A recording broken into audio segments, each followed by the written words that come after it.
In many Pacific Island countries, the water supplies of rural populations are managed by those rural communities. But we know from experiences across the Pacific and other parts of the world that those communities often struggle to be fully independent in managing those water systems.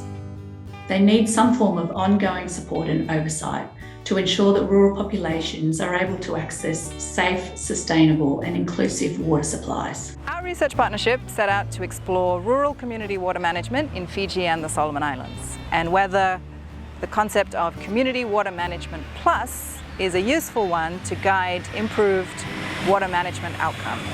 What our research has shown is that communities do indeed need additional support to address both technical and non-technical challenges.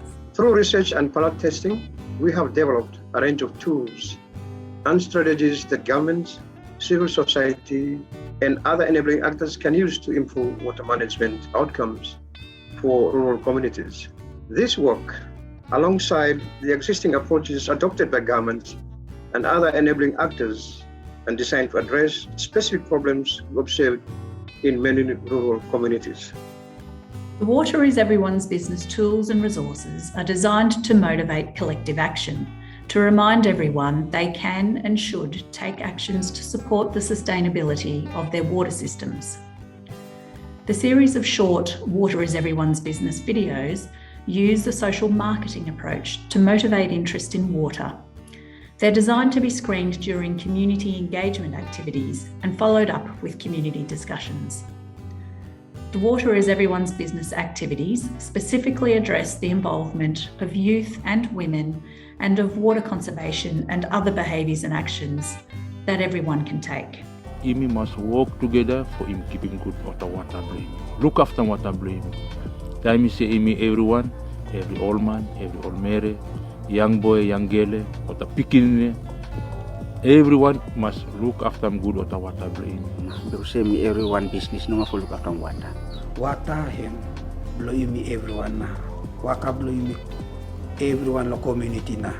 I really got to see that it really did make an impact. You know, women having executive roles in the village, like they're slowly starting to break away from that traditional barrier. They're able to make decisions, and that I think that is really important. I think that we should definitely continue to do that, empower our women, because I feel like women are the backbone of our society and any community and any family. The resources we've called Strong Wash Committees, Strong Wash Communities also use a video and discussion format to address the ways that water committees work. This set of resources is designed to work alongside government manuals for water committees, which clarify the responsibilities of water committees and encourage them to consider their membership, how they collaborate with other community groups, and how they communicate with community water users. Committee members, me no like them forget ourselves committee by name no. They must be committee by action too. Woman, man, or same. You must have to gender balance. We can work together. The role of the water committee is vital to how a community manages their water, and therefore it is extremely important to have a water committee that is diverse, that represents everybody in the community and has everyone from the community represented on the water committee. In the water committee backstopping strategy, a water or wash technician or community support officer visits regularly and provides advice to water committees on problems they haven't been able to address on their own. This includes technical advice, but also management and governance advice, as well as giving water committees ongoing motivation and standing in the community. So technical backstopping is basically an approach whereby the wash technician role was to provide on-site advice to various communities. So basically nothing to do with infrastructure or parts or tools. They just wanted to be there or kind of stand behind the water committees and provide advice on water issues or water management technical problems that they had in the community. One of the technical challenges that many water committees experience was being able to use risk-based water management, such as water safety planning. In the Solomon Islands, we worked with our partners, PaCWaM International and Live and Learn, to develop community-based water security improvement planning.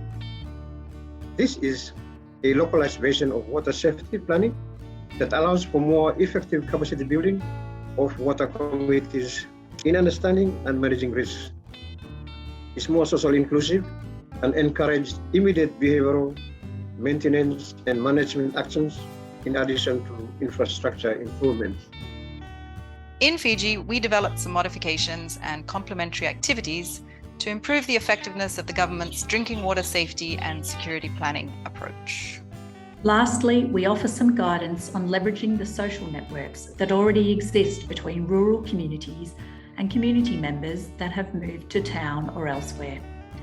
Engaging with town-based community members on rural water management offers many benefits and can be achieved in many ways. And this resource offers some guidance about how and when this might be useful for the purposes of improving community water management.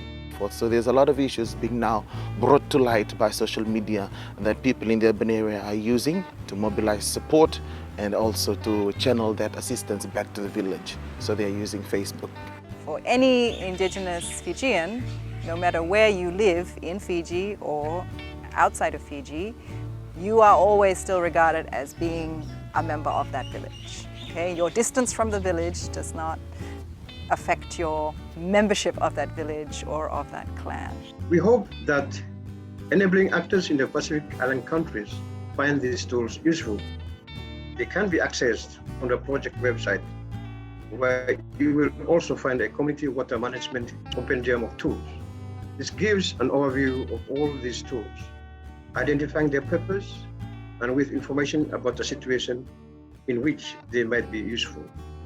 The collaboration between partners on this research has been critical to the co-development of resources that are effective, locally appropriate, and ready to use.